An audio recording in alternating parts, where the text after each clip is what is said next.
Yo, what's up? Sin. Sin is a topic that Christians, we tend to avoid the sin issue sometimes. Even non-Christians, they don't want to be confronted with it, and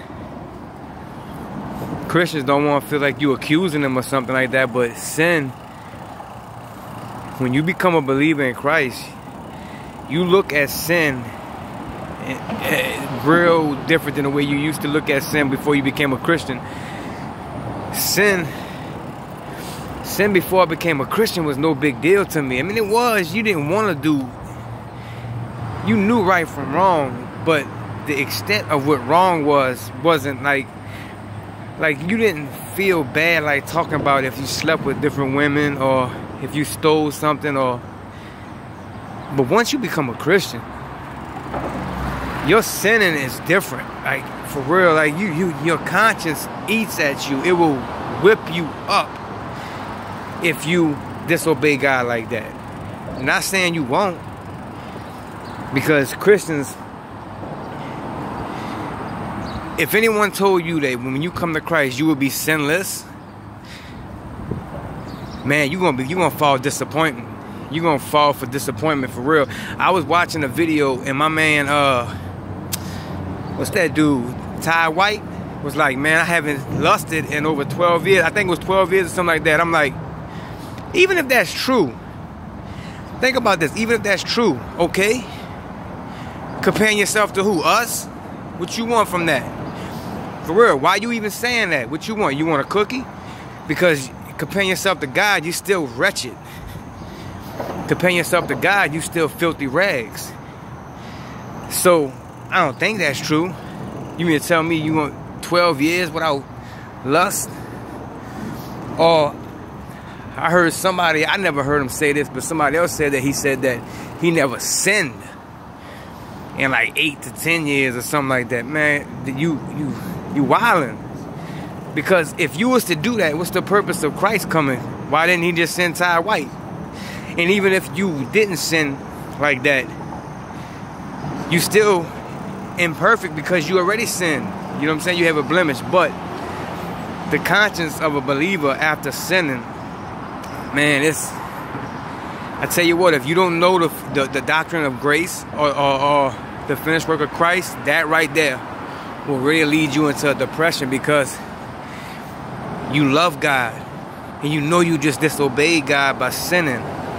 Even if it's just you getting mad at your brother or you getting mad at somebody and you wild out, you don't know to just dust yourself off. Say, Lord, like, you really forgive me after all that? See, it shouldn't lead us to depression. It shouldn't lead us to be like a hopelessness, because that's what being a Christian and sinning without knowing the grace of God, the doctrine of grace, it tends to have a hopelessness for a believer. But if you know the doctrine of grace and you sin as a Christian, it ought to bring you to gratefulness, to where you at a point you in tears because you like, I cannot believe that the Creator loves me this much as to keep forgiving me after everything that I've done. You mean to tell me that He forgives me? You mean to tell me that I don't have to keep begging for this forgiveness? He just lavishes it upon us? Come on. I don't know no one that's going to do that for me. You know? But that right there is why a new believer needs to get under some strong, good teaching, because if you believe that you have to live up to this standard, you're going to get into a very dark place. As a believer, you could get into a dark place like that. But what are we saying though? So we saying that you could do and live anyway, like with the homosexual thing. I heard, you know, can you be a homosexual and still be a Christian? A practicing homosexual? I believe you can. Well, we have to define practicing, meaning like this. There's two homosexuals, just like there's two adulterers, or whoever. Pick up whatever the sin is. It's like the guy praying the story that Christ told. You know what I'm saying? One guy praying, he's like, Lord, I thank you that I'm not like the rest of these men. I tithe, I do all this, And the other guy couldn't even look his eyes up to heaven, and he's like, Lord, forgive me, a sinner. Christ is like, that man went home righteous in the eyes of God. And I believe that's how it is with, like, say, two homosexuals. One is like, God made me this way. God don't mind. He made me this way. So if he made me this way, then I'm just going to live on how he made me. And the other's like, no, he didn't make me this way. I'm choosing this. And he don't want me this way. Lord, please deliver me.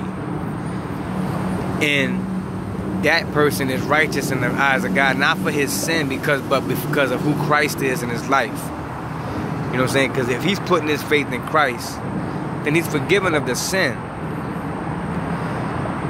But he still has to deal with that. That's like, we all dealing with something. There's not one person, and that's why I get angry at a lot of Christians, because we tend to get prideful, because just because you're not struggling with a certain sin don't mean you better than somebody. Like, another person might be struggling with lust real bad, or another person might be struggling with addiction. And because you're not struggling with that sin, it's tend to be like, huh, you know what I'm saying? You look down on that man. But you will not, until you leave this earth, be removed from having that part of flesh that's inside of you that's tending to lean towards sin. And if you think I'm lying, go look at Romans. What was Paul going through?